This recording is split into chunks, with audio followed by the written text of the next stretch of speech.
Beautiful sunny day पर एक cloak में लिपटा हुआ वॉन्डरर रोड के किनारे चल रहा था। तभी एक विलेजर की डायरी की पुरानी एंट्रीज शुरू हुई कि उनके विलेज में एक नया रेजिडेंट आया। तब ब्राउन हेयर वाले यंग मैन ने रेक को अपने शोल्डर पर रखा और उस आदमी को देखा जो आया था।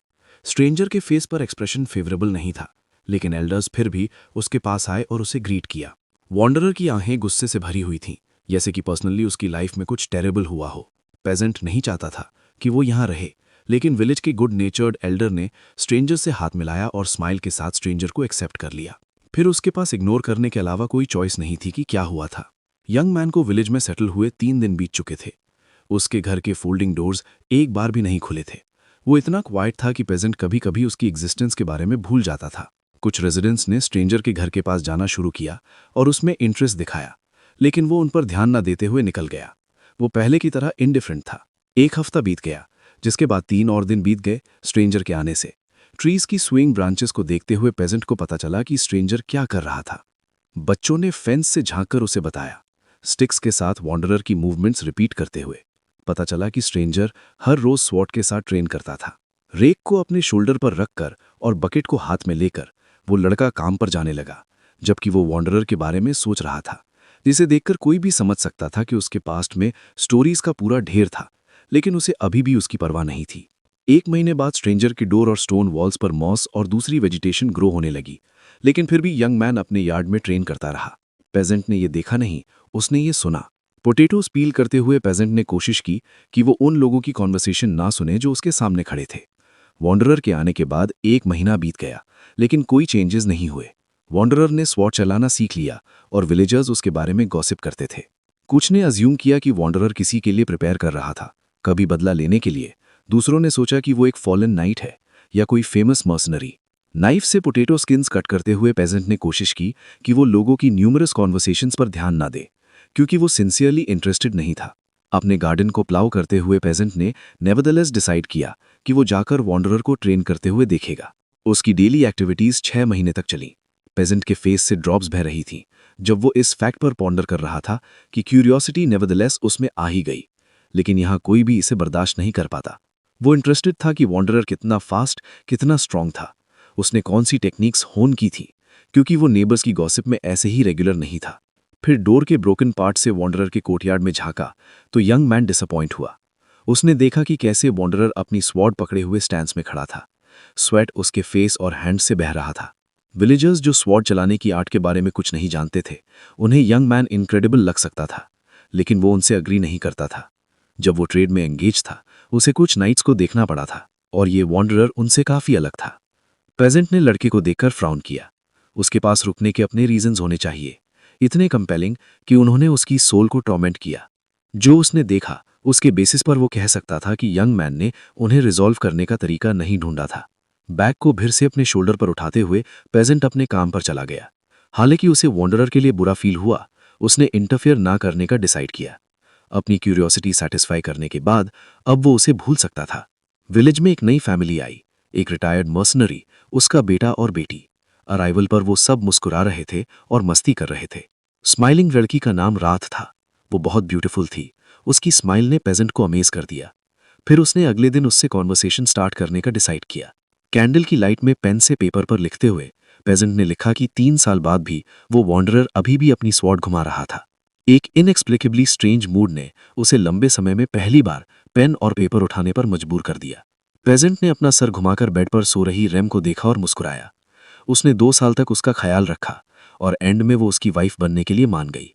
ऐसे दिनों में उसे खुश रहने के लिए और कुछ नहीं चाहिए था। एक मोमेंट बाद पेजेंट मुस्कुराना बंद कर गया, वॉन्डरर को याद करते हुए।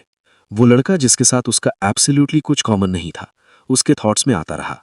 5 साल बाद जब सब खुश, उदास और हंस रहे थे, वॉन्डरर अभी भी इनडिफरेंटली दिन ब दिन स्वॉर्ड घुमा रहा था। इसने उसे खुद से पूछने पर मजबूर कर दिया कि उसका एसेटिसिज्म कब तक चलेगा। तभी उसने डिसाइड किया कि वो उसे हर रोज वॉच करेगा। वो 5 साल सर्वाइव कर गया। 1 महीने और 12 दिन बाद यंग मैन ने स्वॉर्ड के साथ ऐसे ट्रेन किया जैसे अपनी डायरी के पेजेस पलट रहा हो। पेजेंट ने डिस्क्राइब किया कि कैसे 5 साल 4 महीने और 15 दिन बाद भी यंग मैन स्वॉर्ड के साथ ट्रेन करता रहा। डायरी का एक और पेज पलटा गया जब यंग मैन के ट्रेनिंग शुरू करने के बाद 6 साल 2 महीने और 18 दिन बीत गए। डायरी का पेज फिर से पलटा गया। इस बार विंटर थी। 6 साल 9 महीने और 3 दिन बाद बहुत स्नो गिरी, लेकिन वॉन्डरर फिर भी ट्रेन करता रहा। डायरी की एक और शीट लिखी गई और पलट दी गई। फिर उसके और रैम के यहाँ एक बच्चा हुआ, एक ब्यूटीफुल बेटी जिसका नाम लोला था। सारे विलेजर्स उन्हें कॉन्ग्रेचुलेट करने आए। डायरी शीट्स एक के बाद एक भर गई और जमीन पर गिरी। यंग मैन ने अपनी ट्रेनिंग जारी रखी। जबकि डायरी के न्यूमरस पेजेस जमीन पर गिरे, वॉन्डरर ने कोर्टयार्ड में अपनी स्वॉर्ड घुमाई और ट्रेनिंग जारी रखी। यहां तक कि 7 साल 10 महीने और 27 दिन बीतने के बाद भी वॉन्डरर की ह्यूज स्वॉर्ड रात के अटर डार्कनेस में तेजी से हवा में उठी। मौसम बदल गया, वहां एक टेरिबल डाउनपोर हुआ। आसमान क्लाउड से भर गया, लेकिन मौसम पर ध्यान न देते हुए वॉन्डरर, जिसके बाल कंसिडरेबल बढ़ गए थे, अपनी स्वॉर्ड की हिल्ट पकड़े हुए ट्रेनिंग करता रहा। पेजेंट ने अपनी डायरी में पेन से लिखा, 15 साल बीत गए हैं। अनफॉर्चुनेटली वो चेक करना भूल गया कि स्ट्रेंजर ट्रेनिंग में एंगेज था या नहीं। पेजेंट, जिसकी अब बियर्ड और मुस्टाश आ गई थी, उसने अपना फोरहेड मसाज किया, ये सजेस्ट करते हुए कि वॉन्डरर अभी भी ट्रेनिंग कर रहा था, क्योंकि उसकी ट्रेनिंग सुबह के डॉन और रात में आसमान के मून जितनी नेचुरल थी। उसके ग्रैंडसन की चिल्लाने की आवाज ने एजेड पेजेंट को अपनी आंख खोलने और जागने पर मजबूर कर दिया। ग्रैंडफादर ने अपना सर उठाया और अपने ग्रैंडसन को देखा और फिर उस लड़के पर मुस्कुराया जिसने उसे स्लीपी हेड कहा। बेड पर लेटे हुए पेजेंट ने लोला को देखा, जो अपने बेटे को ग्रैंडफादर को डिस्टर्ब करने के लिए डांट रही थी। मुस्कुराते हुए लोला ने अपने बेटे को जाकर तैयार होने को कहा, क्योंकि वो जल्द ही निकल रहे थे। जब जूस घूमा और तैयार होने भागा और ग्रैंडपा उठने लगे, लोला ने पूछा कि क्या वो जाग गए हैं। जब फादर ने ब्लैंकेट हटाया, पास खड़ी लोला ने अपने फादर से पूछा कि क्या वो उनके साथ नेबरिंग विलेज के मार्केट चलेंगे। ओल्ड मैन ने हाथ हिलाते हुए कहा कि वो रुकेगा। ओल्ड मैन ने विंडो से बाहर देखा जब उसकी बेटी और ग्रैंडसन हाथ पकड़े हुए घर से निकले। आसमान की तरफ देखते हुए उसने वही ट्रीज हवा में सुए होते हुए देखे और क्लाउड्स के साथ ब्लू स्काई देखा, जैसे कई साल पहले था। आंखें बंद करके और ब्रीज एंजॉय करते हुए ओल्ड मैन ने कहा कि आज मौसम ब्यूटीफुल है। जब पेजेंट अपने हाथ पीछे करके लोगों के पास से गुजरा, उन्होंने स्माइल के साथ अपने एल्डर को ग्रीट किया। फॉरेस्ट के साथ रोड पर चलते हुए एल्डर, जो कभी एक ऑर्डिनरी पेजेंट हुआ करता था, वक्त के ट्रांजिएंट्स के बारे में सोचने लगा, क्योंकि विलेज भी बहुत बदल गया था। एल्डर रोड के बीच में रुका, साइड में देखते हुए। ओल्ड मैन ने सोचा। ओल्ड मैन एक पुराने घर के सामने रुका जिसके डोर्स और वॉल्स वेजिटेशन से ओवरग्रोन हो चुके थे। वक्त के साथ सब कुछ बदल गया था, लेकिन ये जगह नहीं। रस्ट लगे डोर्स जिन पर मॉस उगाई थी, उन्हें देखते हुए एल्डर पास्ट के बारे में सोचने लगा। 37 साल। एल्डर डोर के पास गया और गैप के थ्रू हाउस के कोर्टयार्ड में देखा। एक मोमेंट बाद एल्डर की आंखें शार्पली वाइड हो गईं। वो जितनी तेज हो सके भागने लगा। ओल्ड मैन ने डोर खोला और वॉन्डरर के घर में घुस गया। वो उस आदमी की तरफ भागने लगा जो जमीन में स्टक अपनी स्वॉर्ड की हिल्ट पकड़े हुए था। एल्डर ने अपने हाथ बढ़ाए और शॉक में स्ट्रेंजर को देखते हुए अपना मुंह खोला। वॉन्डरर के हाथों ने स्वॉर्ड की हिल्ट को टाइटली पकड़ा हुआ था। एक काफी एजेड ओल्ड मैन जिसके बॉडी पर कई स्कार्स थे, वो अपने घुटनों पर था और स्वॉर्ड की हिल्ट पकड़े हुए था। एल्डर ने वॉन्डरर को वाइड आइज के साथ बैठे हुए देखा, जो स्वॉर्ड को नहीं छोड़ रहा था। कुछ वक्त तक वो इस पिक्चर से अपनी नजरें नहीं हटा सका। जब स्ट्रेंजर को सराउंड करने वाली सिल्वरी लाइट बुझ गई, उसने स्ट्रेंजर को जमीन पर लेटाया और उसकी आंखें बंद कर दी। एल्डर ने स्ट्रेंजर को कुछ सैडनेस के साथ देखा। आंसुओं की बूंदें जमीन पर गिरी जब एल्डर ने वॉन्डरर को अच्छी जगह पाने की विश की। प्रोटैगनिस्ट की ब्लू आइज अचानक खुल गईं। ब्लू वाइट ब्लॉन्ड घबराहट में ट्विच करने लगा, अपने ड्रीम को याद करते हुए। इवेंट्स परेरा फैमिली के लग्जूरियस मैंशन में मूव हुए। परेरा एस्टेट के एंट्रेंस आर्ट से कई लोग गुजरे, जो कई नियर बाय किंगडम्स को कनेक्ट करने वाली ट्रेड की फेमस जगह थी। सिल्वर आर्मर में एक नाइट ने, जिसकी गोल्डन आउटलाइन थी, अपनी फिंगर ऊपर उठाई और स्माइल करते हुए कहा कि यहाँ सबसे पॉपुलर बैरन परेरा के स्टूडेंट्स थे। जबकि एक नाइट अपने पार्टनर की स्टोरी एडमिरेशन से सुन रहा था, दूसरा कॉमरेड अपने स्पीयर पर लीन होकर कुछ डिससैटिस्फैक्शन के साथ नैरेटर को देख रहा था, जिसने कहा कि प्रिंसेस क्यूरिया खास तौर पर सबसे फेमस थी क्योंकि वो सिर्फ 11 साल की थी और उन्हें ऑफिशियल स्टेटस ऑफ अ सॉर्सरेस मिल चुका था। एडमायर करते हुए लड़के ने पूछा कि क्या रॉयल फैमिली ने सच में उसे टाइटल दिया था। एक नाइट ने दूर देखा, कोशिश करते हुए कि वो ना सुने कि कैसे उसके 2 कंपेनियंस एरिस्टोक्रेट्स के टाइटल्स को एडमायर कर रहे थे। ब्लॉन्ड नाइट ने हेलमेट से बाहर आते हुए अपने बालों के एंड्स के साथ साय किया जब उसने सुना कि न्यू कमर नैरेटर सोर्सरर्स और प्रिंसेस को एडमायर कर रहा है। उसने उन्हें ये कहकर इंटरप्ट करने का डिसाइड किया कि उनका एक एल्डेस्ट सन भी है, इसलिए फेम का कोई फायदा नहीं। सभी तीनों नाइट्स अचानक फ्रीज हो गए और बोलना बंद कर दिया, अपने कॉमरेड के वर्ड्स सुनकर। न्यूकमर पीछे झुक गया, हंसते हुए, जब दो फ्रेंड्स एक दूसरे से आर्ग्यू करने लगे। देखते हुए कि कैसे दो नाइट्स गुस्से से ट्विस्टेड फेसेस के साथ आर्ग्यू कर रहे थे, न्यूकमर उनके क्वारल का रीजन समझ गया। क्योंकि प्रिंसेस क्यूरिया इंडीड एक सेलिब्रिटी थी, लेकिन परेरा का एल्डेस्ट सन आयरन अपनी लेजीनेस के लिए मच मोर फेमस था। लड़के की स्किनी फिगर को इमेजिन करते हुए नाइट को इनवॉलंटरीली उसका निकनेम याद आ गया, केयरलेस अरिस्टोक्रेट। अर्ली एज में अपनी मां को खोने के बाद वो अपने 15th बर्थडे तक अपने बेड पर लेटा रहा। उसने कुछ नहीं किया, दिन भर सोता रहा ब्लैंकेट में लिपटा हुआ, जिसके लिए उसे ऐसा निकनेम मिला। हालांकि उसकी मां उसकी आंखों के सामने मरी थी, इसलिए समझना पॉसिबल था। जबकि दो नाइट्स कॉन्स्टेंटली आर्ग्यू कर रहे थे, न्यूकमर सब कुछ देख रहा था उनके पास खड़े होकर। लड़की की अनएक्सपेक्टेड आवाज ने दो नाइट्स को घूमने पर मजबूर कर दिया। बियर्डेड नाइट डर में चिल्लाया और बहुत पसीना बहाने लगा।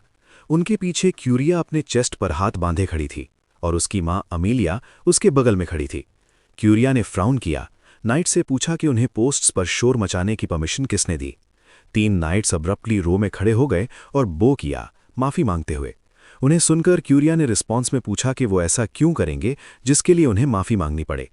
3 नाइट्स बहुत पसीना बहा रहे थे, उनकी बॉडीज डर से कांप रही थीं जब प्रिंसेस ने उनसे पूछा कि वो अपने ऑफेंस के लिए कैसे आंसर करेंगे। क्यूरिया ने शार्पली अमीलिया को देखा जब उसने उसका शोल्डर पर हाथ रखकर कहा कि उसे ऐसा नहीं करना चाहिए। अमीलिया ने अपनी आंखें नैरो की नाइट्स को देखते हुए और फिर कहा कि ये काफी होगा, क्योंकि उन्हें अपनी गलती का एहसास हो चुका था। कहा गया कि क्यूरिया की मदर के लिप्स स्माइल में स्ट्रेच हुए, जिसके बाद उसने नाइट्स से पूछा कि क्या वो सही थी। देखते हुए कि नाइट्स कैसे और डिलीजेंटली वर्शिप करने लगे, अमीलिया ने अपने शोल्डर्स मसाज किए और उन्हें चैटिंग के बजाय सर्व करने पर फोकस करने को कहा। बियर्डेड नाइट ने परीरा फैमिली के डिपार्टिंग मेंबर्स को देखा। जल्द ही तीनों नाइट्स ने डिपार्टिंग लेडीज की बैग्स को कुछ डिससैटिस्फैक्शन के साथ देखा। एक मोमेंट बाद तीनों ने रिलीफ की सांस ली। न्यूकमर रिलीफ से पिघलता हुआ लगा जब वो आर्क और टावर को देख रहा था जहां से लेडीज गुजरी थीं। नाइट्स गर्ल्स को डिस्कस करने लगे, उन्हें टेरिफाइंग कहते हुए। उनमें से एक ने कहा कि वो दोनों स्ट्रांग थीं, इसलिए एस्टेट का फ्यूचर ब्राइट प्रॉमिस करता था, अनलाइक प्रिंस जो कंप्लीट ऑपोजिट था। इवेंट्स प्रोटैगनिस्ट के रूम में ट्रांसफर होते हैं। सन की ब्राइट रेज विंडो से पास होकर उसके रूम को इल्यूमिनेट कर रही थी। आयरन अपनी सीट से चिल्लाते हुए कूदा। वो अपनी कंडीशन से इन्फ्यूरिएटेड था। उसकी आंखें और मुंह खुले थे और पसीना उसके फेस से बह रहा था। वो सो नहीं सका। अपने सर को खुजलाते हुए प्रोटैगनिस्ट ने सोचा, आमतौर पर इस वक्त वो सोता था, या रादर वो ऑलमोस्ट पूरा दिन सोता था। अपनी एक आंख बंद करके पसीने से तर आयरन ने अपनी ड्रीम को याद करना शुरू किया। ऐसा था जैसे वो उस वॉन्डरर की जगह पर था। उसके हाथों में एक स्वॉर्ड थी और मुंह में फटीग से सॉल्टी टेस्ट था और मसल्स में टेरिफाइंग पेन सच में फील हो रहा था। प्रोटैगनिस्ट ने अपने कांपते पैर फ्लोर पर रखना शुरू किया, फिर उसने अपने पसीने से तर और कांपते हुए पाम्स को देखा। आयरन अपनी सीट से खड़ा हुआ, फील करते हुए कि उसकी पूरी बॉडी इच कर रही थी। वो स्टिल खड़ा भी नहीं रह सकता था। उसके चेम्बर्स का डोर खुला जब उसने बटलर को बुलाया। एक थिन मुस्टैश और लग्जूरियंट हेयर वाला आदमी डोरवे में खड़ा था। प्रिंस से पूछा कि वो क्या चाहता है। आयरन ने अपने हाथ नीचे किए और बटलर के सामने नमली खड़ा रहा। फिर प्रोटैगनिस्ट ने दूर देखा। बटलर के लिप्स के एजेस थोड़े उठे जब वो प्रिंस को देख रहा था। पजल्ड प्रोटैगनिस्ट ने अपने कांपते हाथ उठाए और आंखें नैरो की, कहा कि वो स्वॉर्ड के साथ ट्रेन करना चाहता है। बटलर मोशनलेस और साइलेंट खड़ा रहा, अपने मास्टर के वर्ड्स का मीनिंग तुरंत नहीं समझा। लेकिन एक मोमेंट बाद बटलर पसीना बहाने लगा और उसका फेस शॉक में ट्विस्ट हो गया, जिसके बाद उसने अपने मास्टर से पूछा कि वो क्या चाहता है। इस वक्त परीरा फैमिली के ट्रेनिंग ग्राउंड में कई लोग जमा थे, मोस्टली फैमिली के नाइट्स। एक रीसेंट गार्ड नाइट बियर्ड के साथ शॉक में साइड देखने लगा, अपने कॉमरेड से पूछते हुए कि क्या उसकी आंखें उसे धोखा दे रही हैं। बैरन के स्टूडेंट्स ने अपनी आंखें वाइड कर लीं जब उन्हें वो आदमी आता दिखा। सिर्फ येलो हेड गाय ने दूसरी तरफ देखा। आयरन धीरे धीरे ट्रेनिंग ग्राउंड की तरफ चला। लेजी प्रिंस अपने बटलर के साथ ट्रेनिंग ग्राउंड में गया। नाइट्स ने देखा कि प्रिंस और बटलर वेपन रैक की तरफ बढ़ने लगे। यूजुअली उनके लिए प्रिंस का चेहरा देखना भी मुश्किल था। प्रोटैगनिस्ट को बटलर के साथ ट्रेनिंग ग्राउंड में चलते देख कई लोगों ने सोचा कि क्या ये पॉसिबल है कि उसने फेंसिंग शुरू करने का डिसाइड किया। आयरन काउंटर के सामने रुका, वॉल पर लटकी ह्यूज 2-हैंडेड स्वॉर्ड को देखते हुए। बटलर पीछे खड़े होकर अपने लिप्स खोला, कहा कि हर स्वॉर्ड की अपनी कैरेक्टरिस्टिक्स होती हैं, साइज, शेप और लेंथ पर डिपेंड करते हुए। और क्योंकि वो स्वॉर्ड्समैनशिप की आर्ट नहीं समझता था, बटलर ने मेंटोर का वेट करने को कहा जो उसकी मदद कर सके चॉइस के साथ। बटलर नर्वस हो गया जब उसने सुना आयरन ने उसे मना कर दिया, कहकर कि उसे मेंटोर की जरूरत नहीं। प्रोटैगनिस्ट ने सामने स्वॉर्ड को इंटेंटली घूरा, पास पड़े दूसरे टाइप्स के वेपन्स पर ध्यान नहीं दिया। आयरन ने ऊपर देखा, इंटरनली एक्सक्लेम करते हुए, एक मोमेंट बाद उसने ह्यूज 200 स्वॉर्ड की हिल्ट पकड़ ली, कहा कि वो इसे लेगा। एक नाइट ने डिसबिलीफ में दूसरे के चीक को खींच लिया जब उसने चेक करने के लिए कहा कि क्या वो ड्रीम में है, लेकिन नाइट क्लियरली चीक खींचने में टू फार चला गया। एक मोमेंट बाद एंग्री नाइट ने इंसुलेंट आदमी का हाथ पकड़ा और ग्रेट फोर्स से स्क्वीज करने लगा, अपने कॉमरेड को मर्सी की भीख मांगने पर मजबूर कर दिया। आयरन ने दांत भींचे और ह्यूज स्वॉर्ड को उठाने की कोशिश में जोर लगाया। दो क्वारलिंग नाइट्स सरप्राइज में यंग प्रिंस को देख रहे थे। बटलर ने इनवॉलंटरीली अपना मुंह खोल दिया। आयरन के हाथ एफर्ट से कांप रहे थे। जो 200 स्वॉर्ड उठाने में लग रहा था, आयरन की पूरी बॉडी स्वॉर्ड के साथ ट्रेम्बल कर रही थी और पसीना प्रोटैगनिस्ट के फेस से बह रहा था। यंग प्रिंस ने अपनी ब्रीदिंग इवन करने की कोशिश की। स्टैंड पर कई स्वॉर्ड्स लटकी थीं। आयरन ने अपनी स्वॉर्ड सर के ऊपर उठाई और एफर्ट से दांत भींचे। स्वॉर्ड का अनएक्सपेक्टेड स्विंग उसकी टिप के जमीन से टकराने के साथ खत्म हुआ। बैरन के स्टूडेंट्स जो अलग खड़े थे, स्पेशल यूनिफॉर्म्स में, कुछ कंटेम्प्ट के साथ देखने लगे जब प्रोटैगनिस्ट ने फिर से वेपन अपने सर के ऊपर उठाया। दोनों स्टूडेंट्स ने फ्राउन किया, आयरन की स्ट्रेंथ को पहले से भी वर्स्ट एस्टिमेट करते हुए। जबकि आयरन ने कोशिश की और क्लेंच्ड टीथ के थ्रू स्वॉर्ड घुमाई, दोनों ने कहा कि ऐसा लेजी प्रिंस सक्सीड नहीं करेगा, हालांकि पहली बार उसका स्टैंस बुरा नहीं था। ब्लॉन्ड ने स्माइल करते हुए अपने फ्रेंड से कहा कि पिछले महीने चिरॉन ने आयरन को सबके सामने एम्बैरस किया था, शायद यही वजह थी। ट्रेम्बलिंग प्रिंस को देखकर स्टूडेंट्स ने कहा कि उस वक्त आयरन ने ह्यूमिलिएटेड होने के बाद बिल्कुल रिस्पॉन्ड नहीं किया था। बटलर ने सर घुमाकर कॉन्वर्सेशन का पार्ट सुन लिया और कैसे वो दोनों घूमकर जाने लगे। बटलर ने दांत भींचे, अपने मास्टर के बारे में ऐसी चीजें सुनना उसे डिस्गस्टिंग लगा। बटलर आयरन के पास खड़ा था जो स्वॉर्ड घुमा रहा था और हाथों से इशारे करते हुए प्रिंस से कहा कि स्वॉर्ड आर्ट मास्टर करने के लिए डेली ग्रूएलिंग ट्रेनिंग जरूरी है और अकेले कोप करना मुश्किल होगा। अपने मास्टर की बैग देखकर सर्वेंट ने मेंटोर ढूंढने का ऑफर दिया, लेकिन उसने अब्रप्टली इंटरप्ट किया। नोटिस करते हुए कि उसका मास्टर उस पर ध्यान नहीं दे रहा, आयरन फिर से स्वॉर्ड घुमाने लगा, भले ही उसकी बॉडी शेक कर रही थी। हर बार जब वो घुमाता, न सिर्फ उसके आर्म्स हर्ट करते बल्कि सारी मसल्स हर्ट करती। उसने स्वॉर्ड घुमाई बिना समझे कि वो क्यों कर रहा था। आयरन ने ग्रेटर कंफर्ट के लिए लेग्स की पोजीशन चेंज की। अगला स्विंग आखिरी था। यंग प्रिंस एग्जॉस्टेड होकर जमीन पर गिरने लगा। आयरन ने सांस लेने की कोशिश की। वो जमीन पर लेटे हुए डीप ब्रेथ्स लेने लगा। वो जमीन पर लेटा रहा, लेकिन पेन और फटीग फील करने के बजाय उसने रिलीफ और काम फील किया। प्रोटैगनिस्ट खड़ा होने लगा। उसने एक हाथ से स्वॉर्ड की हिल्ट पकड़ी और एक घुटने पर उठा, बार बार वही रिपीट करते हुए जो उसने अपने ड्रीम में देखा था, उस वॉन्डरर की मूवमेंट्स। वो फील करने लगा कि उसके चेस्ट में हैवीनेस हर बार वीक हो रही थी जब वो स्वॉर्ड घुमाता। उसकी हेटेड मेमोरीज गायब हो गईं। हर स्विंग उस रिस्पॉन्सिबिलिटी के बर्डन को इवेपोरेट कर रहा था जो उसके शोल्डर्स पर था। फिर से प्रोटैगनिस्ट ने ह्यूज स्वॉर्ड अपने सर के ऊपर उठाई, रुक नहीं पा रहा था। प्रोटैगनिस्ट की मूवमेंट्स में शार्पनेस की वजह से पसीने की बूंदें ऊपर उड़ रही थीं। अचानक बटलर ने इंटरवीन किया और अपने मास्टर को रोका। परेशान बटलर चिल्लाने लगा।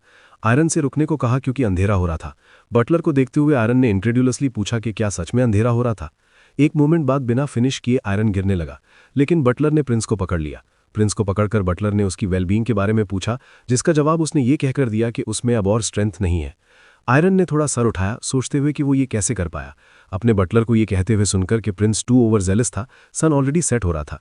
स्टेट की बिल्डिंग्स ब्लैक हो गईं, इल्यूमिनेट होना बंद हो गईं। आयरन ने सोचा कि वक्त इतनी जल्दी कैसे बीत सकता है।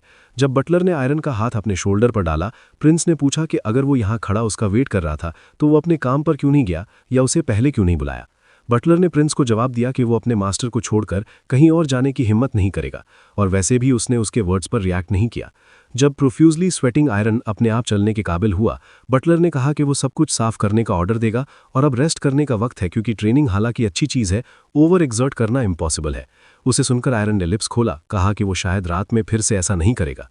पेरेरा एस्टेट में रात में आयरन के रूम में अभी भी लाइट जल रही थी। यंग प्रिंस ने अपना हाथ पकड़ा और चिल्लाया, मसल्स में पेन के बारे में कंप्लेन करते हुए और खुद के बारे में उस ड्रीम को कर्स करते हुए। ट्रेम्बलिंग ऑल ओवर और हाथ पकड़े हुए आयरन ने कहा कि अब वो सर्टनली सो नहीं पाएगा।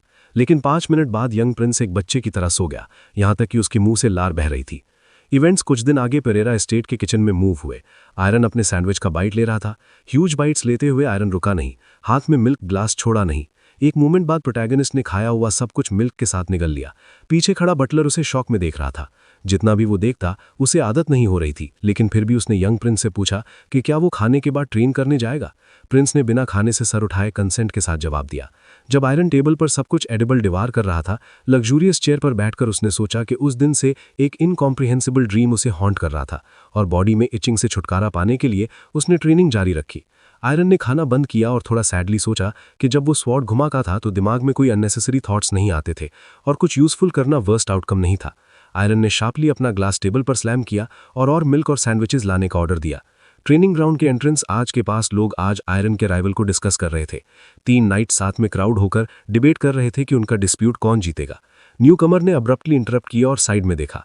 उसके फ्रेंड ने पजल्ड होकर पूछा कि क्या बात है, लेकिन अचानक ओल्ड मैन की आवाज ने उसे इंटरप्ट किया। उसने माफी मांगते हुए रास्ता दिखाने को कहा। रेड रोब में एक ओल्ड मैन लंबी और लश ग्रे बियर्ड के साथ मुस्कुराया, ट्रेनिंग ग्राउंड का रास्ता पूछते हुए। बियर्डेड नाइट ने पूछा कि ओल्ड मैन कौन था, क्योंकि वो वहीं जा रहा था।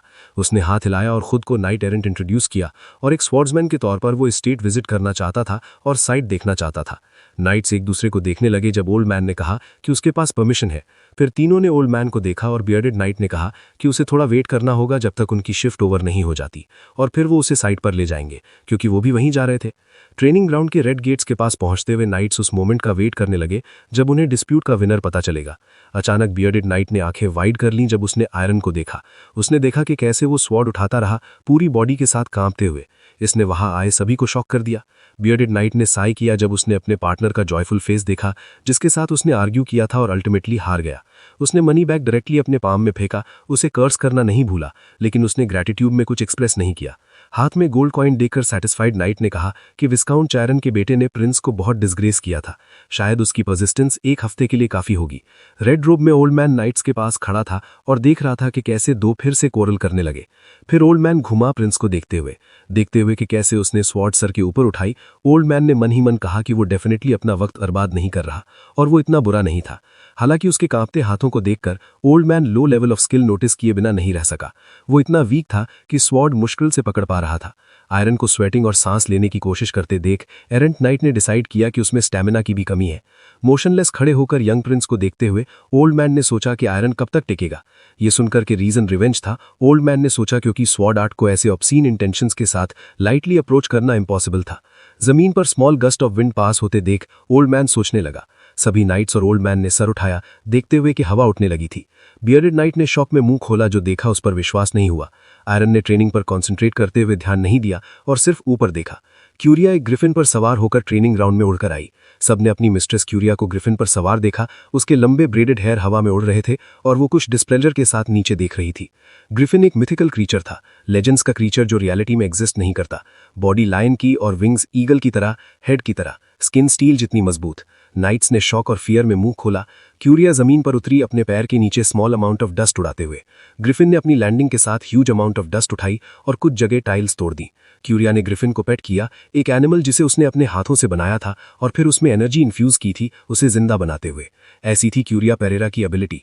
ग्रिफिन की आंख में नाइट्स की 4 फिगर्स डिस्प्ले हुई। क्यूरिया चिल्लाई और अपनी फिंगर नाइट की तरफ पॉइंट की। न्यूकमर ये देखकर कि वो उसकी तरफ पॉइंट कर रही है, डर गया और पूरी बॉडी से शडर करने लगा, ऑलमोस्ट रोने लगा। क्यूरिया ने फ्राउन किया और दूसरी डायरेक्शन में देखा। एक मोमेंट बाद उसने अपना एक्शन रिपीट किया और फिर दूसरी डायरेक्शन में देखा। जब प्रिंसेस ने उसे चूज किया, नाइट डर से कांपने लगा। नेक्स्ट उसने बियर्डेड नाइट को चूज किया, उसे डराते हुए और मुंह वाइड ओपन करने पर मजबूर करते हुए। जब ओल्ड मैन की बारी आई, वो मुस्कुराया और वेव किया, खुद को नाइट एरेंट इंट्रोड्यूस करते हुए, जो ट्रेनिंग ग्राउंड देखने आया था। तीनों नाइट्स रो में खड़े हो गए जब प्रिंसेस ने उनकी तरफ पॉइंट करते हुए पूछा कि क्या वो वही है जिन्हें वो कल मिली थी और अब वो वर्किंग आवर्स में यहाँ क्यों है। फ्राइटेंड नाइट्स ने ट्रेम्बलिंग वॉइस में एक्सप्लेन करने की कोशिश की, कहा कि उन्होंने बस अपनी शिफ्ट फिनिश की है।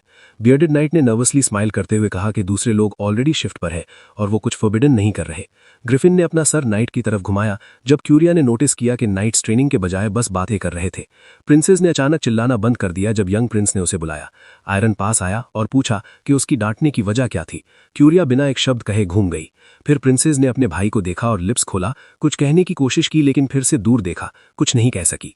न्यू कमर को देखते हुए प्रिंसेस अपने भाई की तरफ मुड़ी, उसे यूजलेस नॉनसेंस बंद करने को कहा। प्रिंस ने अपनी सिस्टर को ब्लैंकली देखा, कुछ नहीं कहा। एक मोमेंट बाद आयरन बस घूमा और आंखें बंद करके वापस जाने लगा। इसने क्यूरिया और ग्रिफिन को शॉक कर दिया। क्यूरिया ने अपने भाई आयरन पर फ्रॉन किया, जो सिस्टर पर ध्यान न देते हुए फिर से स्वॉर्ड उठा रहा था। क्यूरिया बर्दाश्त नहीं कर सकी और चिल्लाई, अपने भाई पर फ्रिवलस होने का इल्जाम लगाया, क्योंकि स्वॉर्ड आर्ट न समझते हुए भी उसने ट्रेनिंग शुरू कर दी थी, जबकि पहले वो बस सोता रहता था। यंगर सिस्टर अपने भाई पर चिल्लाई, जो सामने खड़ा था। उसने पूछा कि क्या उसने डिसाइड कर लिया है कि अगर वो स्वॉर्ड से प्रैक्टिस करेगा तो कुछ बदल जाएगा। न्यूकमर की तरफ पॉइंट करते हुए प्रिंसेस चिल्लाई और कहा कि वो भी उससे मेनी टाइम्स बेटर था। ग्रिफिन ने सर उठाया, क्यूरिया को सुनते हुए आयरन से कहते हुए कि वो ये ना कहे कि जो उसने शुरू किया है वो सिर्फ इसलिए हो रहा है क्योंकि उसे 2 हफ्ते पहले कहा गया था। अमीलिया अचानक आई और सबको अपनी तरफ देखने पर मजबूर कर दिया। स्माइलिंग मदर ने अपनी बेटी से भाई को डिस्टर्ब ना करने और अपने पास आने को कहा। क्यूरिया अपनी मां को देखकर इंडिग्नेशन दिखाने लगी, हाथ की मुट्ठी बनाई, लेकिन मां ने आने की डिमांड की। प्रिंसेस ने सर झुका लिया और इंडिग्नेशन बंद कर दी। नाइट्स ने अमीलिया को फ्लैंक किया जब उसने उन्हें गुड वर्क विश किया। अमीलिया ने स्माइल करते हुए आयरन से ओवरडू ना करने को कहा। आयरन ने अपने फादर की वाइफ को देखा और प्रॉमिस किया। फिर मदर और डॉटर जाने लगी। नाइट्स ने रिलीफ की सांस ली, आंखें बंद करके, लेकिन ग्रिफिन्स की क्राई ने उन्हें फिर डरा दिया, चिल्लाने पर मजबूर कर दिया। ओल्ड मैन ने आंखें बंद की और मुस्कुराया, रियलाइज करते हुए कि ये वही क्यूरिया परेरा थी जिसके बारे में उसने रूमर्स सुने थे। वो एक ब्लास्ट वेव की तरह थी जो पास होने पर सडनली सर्ज होती थी। ओल्ड मैन ने आंखें खोली, आयरन के बारे में कुछ नोटिस करते हुए। उस शख्स की बैक देखते हुए जिसने फिर से ब्लेड हाथ में लिया और 1 सेकंड के लिए भी कॉन्सेंट्रेशन लूज नहीं किया, रेड रोब में खड़े ओल्ड मैन ने सामने खड़े प्रिंस को कुछ दिन वॉच करने का डिसाइड किया। जल्द ही रात हो गई। परेरा एस्टेट के कॉरिडोर्स डिम मूनलाइट से इल्यूमिनेट थे जो विंडोज से आ रही थीं। पिंक स्लीपर्स और पैंट्स में एक लड़की कॉरिडोर में चली। मार्कस के अनएक्सपेक्टेड अपीयरेंस ने प्रिंसेस को डरा दिया। बटलर ने प्रिंसेस को नोटिफाई किया कि प्रिंस सो रहा है। क्यूरिया ने मार्कस को देखा, कहा कि उसे काम है, लेकिन बटलर ने ऑब्जेक्ट किया, कल आने की एडवाइस दी। प्रिंसेस ने लेग्स की पोजीशन चेंज की और घूम गई। एनरेज्ड क्यूरिया ने अपनी बॉडी से ह्यूज अमाउंट ऑफ माना रिलीज किया मार्कस को डराते हुए, और फिर पूछा कि उसने उसे डेयर करने की हिम्मत कैसे की। बटलर ने दांत भींचे, इनॉर्मस प्रेशर फील करते हुए। एक मोमेंट बाद मार्कस घुटनों पर गिर गया और लड़की से निकलने वाला प्रेशर गायब हो गया। गुस्से में लड़की ने हाथ में ब्लैंकेट से ढकी कोई चीज पकड़े हुए मार्क को ऑर्डर दिया कि जो हुआ किसी को ना बताए। मार्कस एक घुटने पर बैठकर अपनी यंग मिस्ट्रेस को कुछ फियर के साथ देख रहा था। पसीने की बूंदें बटलर के फेस से बह रही थीं जब वो लीविंग गर्ल की बैग देख रहा था। जब सुबह हुई, मैजिक की मदद से बना बीस्ट फ्लूट बजा रहा था। म्यूजिक बेडरूम में फैलने लगा जहां आयरन सो रहा था। प्रिंस ने आंखें खोली जब उसने प्लेजेंट मेलोडी सुनी। बेड पर बैठकर आयरन ने हाफ डेड कैट को मेलोडी बजाते हुए देखा। कैट के लेग के पास एक लेटर था। लेटर खोलकर प्रिंस ने उसमें से एक नोट निकालना शुरू किया। प्रिंस के लिप्स स्माइल में स्ट्रेच हुए जब वो नोट पढ़ रहा था। ये क्यूरिया का नोट था, माफी मांगते हुए कि दिन में नहीं कहा, लेकिन ये जानकर कि वो मुश्किल से खाता है और ओवरवर्क करता है, वो बहुत वरीड थी। डॉल ने बो किया जब आयरन ने उसे देखा। लेटर में इंडिकेट था कि सिस्टर ने ये डॉल उसे दी है उम्मीद में कि ये उसे रिलैक्स करने में मदद करेगी, और लेटर में सिस्टर ने मां से कुछ ना कहने को कहा था क्योंकि उसने डिस्टर्ब ना करने को कहा था। नोट को पलटकर आयरन ने पीछे लिखे वर्ड्स देखे जो उसकी मां के थे। पूछा था कि अगर क्यूरिया उसे परेशान करे तो बताना, और अब तक वो प्रिटेंड करेगी कि वो कुछ नहीं जानती। कैट के सर पर हाथ फेरते हुए आयरन ने हाथ में लेटर देखा। वो प्लीज था कि मां और क्यूरिया वरीड थे और केयर करते थे, हालांकि वो 10 साल से ज्यादा टाइम से नॉन एंटिटी की तरह बेड पर पड़ा था। बटलर की ब्रेकफास्ट अनाउंस करने की आवाज ने आयरन को ब्लैंकेट लेने और कैट और नोट को रूम में छोड़ने पर मजबूर किया। बेड से उठकर प्रिंस ने नीचे देखा। कॉरिडोर में चलते हुए यंग प्रिंस को विश्वास नहीं हुआ कि वो आज फैमिली के साथ खाएगा। मार्कस ने पेस तेज की जब वो मास्टर के पीछे जा रहा था। स्माइल उसके फेस पर थी देखकर कि आयरन कितना बदल गया है। क्यूरिया ने अपने भाई को स्टेक ऑफर किया और लेने को कहा। फादर स्माइल कर रहे थे देखकर कि बेटी कैसे डिमांड कर रही थी कि भाई टेबल पर सब कुछ ले ले। प्रिंस थोड़ा डिप्रेस हो गया और अपनी नजरें झुका ले। तीनों फैमिली मेंबर्स ने आयरन को देखा जब उसने उनकी काइंडनेस के लिए थैंक यू कहा, बावजूद इसके कि वो बेड पर पड़ा रहता था। अमीलिया ने स्माइल करते हुए आयरन को थैंक यू कहते सुना। क्यूरिया ने सरप्राइज में आंखें वाइड की जब उसने भाई को सुना। फादर ने स्माइल किया जब उन्होंने बेटे को वीकनेस कन्फेस करते और लव एक्सप्रेस करते सुना। उन्होंने कहा कि वो भी उसे बहुत प्यार करते हैं जैसे रूम में बाकी सब। फादर आयरन ने आंखें बंद की, कहा कि ऐसा और ना कहें और खाने पर वापस जाएं। जब टेबल पर सारी प्लेट्स खाली थीं, फादर बेटे की तरफ मुड़े। आयरन ने सुना जब फादर ने कहा कि उन्होंने सुना है कि वो लेटली फेंसिंग पर फोकस कर रहे हैं। बॉडी ट्रेनिंग बुरी नहीं थी, हालांकि थोड़ी लेट थी, पर वो ओवरडू ना करें। आयरन ने सर घुमाकर कहा कि सब ठीक है और वो अब ओवरवर्क नहीं है। फादर ने स्टडीज से शॉर्ट ब्रेक्स लेने की एडवाइस दी, लेकिन आयरन ने एक्चुअली फादर की बात नहीं सुनी, क्योंकि उस ट्रेनिंग के कंपैरिजन में जो उसने ड्रीम में देखी थी उसकी ट्रेनिंग कुछ नहीं थी। क्लाउड्स ब्लू स्काई में स्मूथली मूव कर रहे थे। ब्लॉन्ड और उसका फ्रेंड आयरन को ट्रेनिंग करते हुए देख रहे थे। फिर ब्लॉन्ड ने फ्रेंड से पूछा आज कौन सा दिन है, जिसका जवाब उसने दिया कि लगभग एक क्रेसेंट बीत चुका है। आयरन का ब्लेड जमीन को टच करने वाला था स्विंग के बाद, जबकि प्रिंस, जिसकी बॉडी हर मूवमेंट के साथ ट्रेम्बल कर रही थी, कोशिश और ट्रेनिंग करता रहा। लोग डिस्कस कर रहे थे कि वो जल्द ही अपनी लिमिट पर पहुंच जाएगा। नेक्स्ट दो फ्रेंड्स ने रेड रोब में ओल्ड मैन को देखा। ब्लॉन्ड ने आइडेंटिटी पूछी। कॉमरेड ने ओल्ड मैन को बैठे हुए देखकर कहा कि ये बिहोल्डर है जिसे यहां एंटर करने की परमिशन मिली है। ओल्ड मैन मुंह में ग्रास ब्लेड लिए आंखें बंद करके यंग गाइज की कॉन्वर्सेशन सुन रहा था। उसने आंखें खोली और सामने खड़े लड़के को देखा। ये उसकी ऑब्जर्वेशन का 10वां दिन था। पहले उसने रीजन किया कि स्वॉर्ड आर्ट लर्न करने की मोटिवेशन सिर्फ इंफीरियॉरिटी कॉम्प्लेक्स और प्राइड थी। दाढ़ी सहलाते हुए ओल्ड मैन ने आंखें बंद की। उसके पुराने जजमेंट्स गलत निकले। हाथ नीचे करते हुए ओल्ड मैन आयरन की ट्रेनिंग देखता रहा, केयरलेस अरिस्टोक्रेट के बारे में सुने हुए बातों पर सोचते हुए। फिर उसने सुना कि ये निकनेम उसे इसलिए मिला क्योंकि वो लेजी है, लेकिन एक इंसान जिसने लाइफ में कभी एक्सरसाइज नहीं की, वो टायरलेसली ट्रेनिंग कंटिन्यू करता है बिना फेस पर सिंगल डिसलाइक के। एक आंख थोड़ी खोलकर ओल्ड मैन ने सोचा, आयरन ने दिन ब दिन ब्लैकस्मिथ के मूड के साथ बिताए जो बिना हिचकिचाहट आयरन फॉर्ज करता है, जैसे वो डेकेड से इस पेस पर जी रहा हो। स्ट्रेंजर फ्राउन किए बिना नहीं रह पाया क्योंकि पूरी लाइफ देखने के बाद भी उसे ऐसी विल वाला कोई याद नहीं आया। लेकिन एक मोमेंट बाद उसने फिर से प्रिंस की बैग देखी जिसने सामने स्वॉर्ड पकड़े हुए थी। ओल्ड मैन ने मन ही मन कहा कि चाहे हीरो कितना भी महान हो, विल कितनी भी टेरिफाइंग हो, वो फेयरली मैच्योर एज में एक्यूमुलेट होती है। और सामने 15 साल का लड़का था, और अगर वो फेंसिंग स्टडी करता रहे और पोटेंशियल डिस्कवर करे किसी अच्छे टीचर के अंडर, तो वो टेरिफाइंग हाइट्स तक पहुंच सकता है। प्रोटैगनिस्ट के फेस को देखकर जिससे पसीना टपक रहा था, यही ओल्ड मैन ने सोचा। आयरन ने क्राउडेड पीपल पर ध्यान ना देते हुए ट्रेनिंग कंटिन्यू की और स्वॉर्ड घुमाई। रेड रोब में ओल्ड मैन ने घुटनों पर हाथ रखे और स्माइल के साथ प्रिंस को ट्रेनिंग करते हुए देखा। ओल्ड मैन गार्ड की तरफ घुमा, स्वेटिंग प्रिंस को फिर से देखते हुए, जिसके आसपास स्टीम की हेज बन गई थी। ओल्ड मैन ने पूछा कि क्या उसका टीचर है। वॉन्डरिंग स्वॉर्ड्समैन खड़ा हो गया गार्ड को सुनते हुए कि एस्टेट ओनर ने रिसेंटली कहा है कि वो जल्द ही प्रिंस को फेंसिंग मास्टर असाइन करेंगे, क्योंकि वो अपने बेटे के एफर्ट्स अबैंडन नहीं कर सकते। दाढ़ी सहलाते हुए गार्ड ने कहा कि जूकन मोस्ट लाइकली प्रिंस का टीचर बनेगा।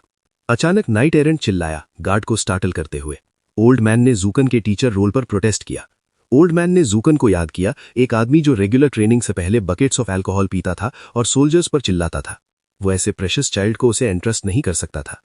आखिरकार कहीं से भी वो सब डिस्ट्रॉय करना शुरू कर सकता था और नाइट्स को डरा सकता था। फ्राउन करते हुए ओल्ड मैन एग्जिट की तरफ चला। वो किसी को बॉय का टैलेंट रूइन करने नहीं देना चाहता था। ओल्ड मैन के फेस से पसीना बह रहा था। उसने एस्टेट ओनर से जल्द मिलने का डिसाइड किया। इवेंट्स एस्टेट ओनर के ऑफिस में ट्रांसफर होते हैं। बैरन के सामने खड़े होकर रेड रोब में ओल्ड मैन ने सब बताया, फादर आयरन को सरप्राइज करते हुए। बैरन ने ओल्ड मैन को देखा, बेटे के टैलेंट के बारे में सोचते हुए। एक मोमेंट बाद उन्होंने नीचे देखा, क्रोनो फेंसिंग एकेडमी के एंट्रेंस रिकमेंडेशन को देखते हुए और सोचते हुए। ये पूरे कॉन्टिनेंट की बेस्ट एकेडमी थी। एकेडमी ह्यूज थी और symbol hands holding a sword था। वो सिर्फ टैलेंटेड चिल्ड्रन सेलेक्ट करते थे, रिगार्डलेस ऑफ जेंडर, नेशनैलिटी और स्टेटस। वहां से ग्रेजुएट होने वाले लोग अपनी स्वॉर्ड्स ट्रू मास्टर्स की तरह पकड़ते थे। ऑफिशियल स्टूडेंट बनना ही काफी था कि लोग उन्हें मच मोर रिस्पेक्टफुली ट्रीट करें। बैरन परेरा हाथ में लेटर देखकर वंडर कर रहे थे। क्रोनो की ग्रेटनेस अंदर जाने की डिफिकल्टी लेवल के कमेंसरेट थी और बाहर आना पीस ऑफ केक था। इसने उन्हें वंडर कराया कि क्या आयरन इसे हैंडल कर पाएगा। जब आयरन फादर के ऑफिस में गया और सब सुना, उसका मुंह शॉक में खुल गया। फादर ने स्माइल किया और हाथ बढ़ाया, कहा कि वो इंसिस्ट नहीं करेंगे और अगर वो नहीं चाहता तो बस कह सकता है। यंग प्रिंस, जिसके फेस से अभी भी पसीना टपक रहा था, सुना कि फादर कह रहे हैं वो सिर्फ एक पाथ बता रहे हैं। चॉइस हमेशा उसकी थी। आयरन ने सोचने का वक्त मांगा और रूम में बेड पर मोशनलेस बैठा रहा और सोचा। फ्लोर को देखते हुए प्रिंस ने सोचा, क्या वो कर सकता है। प्रिंस के लिप्स खुले जब उसने सोचा कि वो 10 साल से बस बेड पर लेटा था। प्रोटैगनिस्ट ने बेड का एज पकड़ा, डिसीजन ले लिया था। वो हर वक्त ऐसा नहीं रहने वाला था। क्लियर स्काई को देखते हुए उसने खुद के लिए और अपनी फैमिली के लिए चेंज होने का फैसला किया, जो उसे बहुत प्यार करती है। आयरन फादर के ऑफिस में गया और उन्हें बुलाया। एक मोमेंट बाद प्रिंस चिल्लाया कि वो जल्द ही क्रोनो एकेडमी जा रहा है। मार्कस और आयरन ने कैरेज के पास खड़े होकर गुड बाय कहा और फैमिली परेरा एस्टेट के एंट्रेंस पर खड़ी थी। अमीलिया ने अपने आंसू पोंछे और क्यूरिया ने चेस्ट पर हाथ बांधे और लक विश किया। आयरन और मार्कस कैरेज में क्रोनो एकेडमी जा रहे थे। मार्कस स्माइल किया जब उसने देखा आयरन विंडो से बाहर देख रहा था और पूछा कि क्या मास्टर पहली बार एस्टेट से बाहर गए हैं। बटलर ने स्वॉर्ड डेकोरेशन वाला नेकलेस आयरन को दिया, कहा कि क्यूरिया ने देने को कहा है। प्रोटैगनिस्ट ने सिस्टर का गिफ्ट देखकर आंखें वाइड की। एक मोमेंट बाद आयरन ने नेकलेस पहन लिया और हाथ में स्क्वीज करते हुए लिटिल सिस्टर को थैंक यू कहा। कुछ वक्त बाद मार्कस और आयरन कैरेज से उतरे। प्रोटैगनिस्ट सामने बिल्डिंग को एडमिरेशन से देख रहा था जब मार्कस ने अनाउंस किया कि वो पहुंच गए। एक ह्यूज गेट से लोगों की भीड़ मजेस्टिक बिल्डिंग में एंटर कर रही थी। मार्कस ने मास्टर को देखा, कहा कि वो एंट्रेंस तक एस्कॉर्ट करेगा। बटलर शार्पली घूमा और मास्टर को देखा जब उसने कहा कि वो खुद जाएगा। आयरन ने हाथों को देखा, कहा कि अब से वो स्टूडेंट है और अकेले एक्ट करने की आदत डालनी होगी। मार्कस की आंखों में आंसू आ गए और लिप्स स्माइल में स्ट्रेच हुए जब वो मास्टर को देख रहा था। प्रोटैगनिस्ट घूमने लगा और फाइनल ग्लांस के साथ बटलर को गुड बाय कहा। मार्कस ने मास्टर के पीछे बो किया, ब्रिलियंट रिजल्ट्स अचीव करने की विश की। जल्द ही प्रोटैगनिस्ट के सामने खड़े आदमी की बारी आई जो 2 नाइट्स के साथ था। ब्लू हेड गाय के पास खड़े नाइट ने स्क्रॉल दिया, कहा कि ये काउंट फैमिली से प्रिंस ब्रैड है, कोबरा किंगडम से, और उसे हाई रेपुटेशन वाले नाइट कार्ल शेडी से रिकमेंडेशन मिली थी। गेट पर खड़े 2 नाइट्स ने ब्रैड को ग्रीट किया और जल्दी आने को कहा। रेड हेड आदमी ने, जिसमें कुछ ग्रे स्ट्रैंड्स थे, प्रोटैगनिस्ट को देखा। आयरन ने रिकमेंडेशन लेटर दिया, कहा उसका नाम आयरन परेरा है, बेरोनियल परेरा फैमिली से, और उसे नाइट एरेंट ब्रांड समरविल से लेटर मिला था। ग्रीन हेड नाइट ने हाथ फैलाए और स्माइल करते हुए पार्टनर के साथ कहा कि उनसे मिलना ऑनर है। ब्रांड समरविल की ह्यूज मॉन्स्टर के साथ बैटल याद करते हुए नाइट्स ने कहा कि वो भी उन्हें जानते हैं, क्योंकि ये वही ग्रेट जेंटलमैन थे जिन्होंने माइंस में रेड लीड की थी कई डेकेड्स तक। आयरन गेट से चला गया और नाइट्स को सपोर्ट के लिए थैंक यू कहा। रेड हेड नाइट और उसका पार्टनर डिपार्टिंग आयरन को परप्लेक्स देख रहे थे कि ओल्ड मैन ब्रैंड ने लेटर लिखा। पार्टनर ने केयरलेस एरिस्टोक्रेट को रिकॉग्नाइज करते हुए रीजन सोचा। ग्रीन हेड आयरन की बैग देखते हुए पार्टनर को एक्सप्लेन करने लगा कि वो केयरलेस एरिस्टोक्रेट है, परेरा फैमिली का लेजी पर्सन। एक आदमी जो उसे रूमर्स से ज्यादा क्लोज से वीक लगा, वो ब्रैंड को लेटर लिखने पर कैसे मजबूर कर सकता था। रेड हेड नाइट ने इनवॉलंटरीली मुंह खोला आयरन को देखते हुए। जल्द ही आयरन डोर पर पहुंचा और हाथ से टच किया। उसने खोलने के लिए थोड़ा एफर्ट किया। हॉल में सब लोग न्यू कमर को देखने के लिए सर घुमाने लगे। सब आयरन को शॉक में देख रहे थे। आइडेंटिटी जानने के बाद ब्रैड और उसका फ्रेंड आयरन को कंटेम्प्ट से देख रहे थे। सब उसे घूर रहे थे।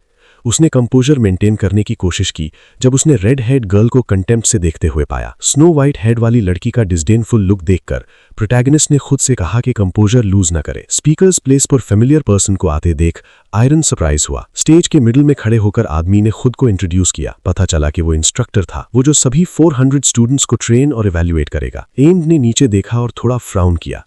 पहले उसने ब्रैड को नोटिस किया, ब्लू हेड वाला लड़का जो स्माइल कर रहा था। नेक्स्ट उसने जूडिथ को देखा, सीरियस रेड हेड गर्ल, और लास्ट पर्सन जिसे उसने ध्यान दिया वो इलिया थी, व्हाइट हेड वाली लड़की डिस्टेंट लुक के साथ। सबके बीच इलिया स्टैंड आउट कर रही थी, लिंजी स्वॉर्ड फैमिली की सेकंड जीनियस। ब्रैड में फ्राउन किया जब उसने देखा इलिया को फ्रंट रो में देखा। उसने सोचा ये यहाँ क्या कर रही हैं। ब्रैड ने दांत भींचे, रियलाइज करते हुए कि उसकी वजह से फर्स्ट प्लेस लेने का चांस नहीं होगा। एम्ड ने हाथ बढ़ाया और चिल्लाना शुरू किया, वॉर्न किया कि वो अभी स्टूडेंट्स नहीं है, सिर्फ प्री सिलेक्शन स्टूडेंट्स हैं। बच्चे आयरन सहित मोशनलेस इंस्ट्रक्टर की कंडीशन सुन रहे थे। उसने डिमांड किया कि वो 2 टफ टेस्ट्स एंड्योर करें और 1 साल बाद भी यहाँ प्रेजेंट रहें, तभी वो स्टूडेंट्स बन सकते हैं। हालांकि क्रोनो एकेडमी ऑफिशियल ज्वाइन करने के बाद रियल हेल उनका वेट कर रहा था। एम ने ब्रॉडली स्माइल किया, डिमांड किया कि सभी चीजें यहां छोड़ें और बाहर जाएं।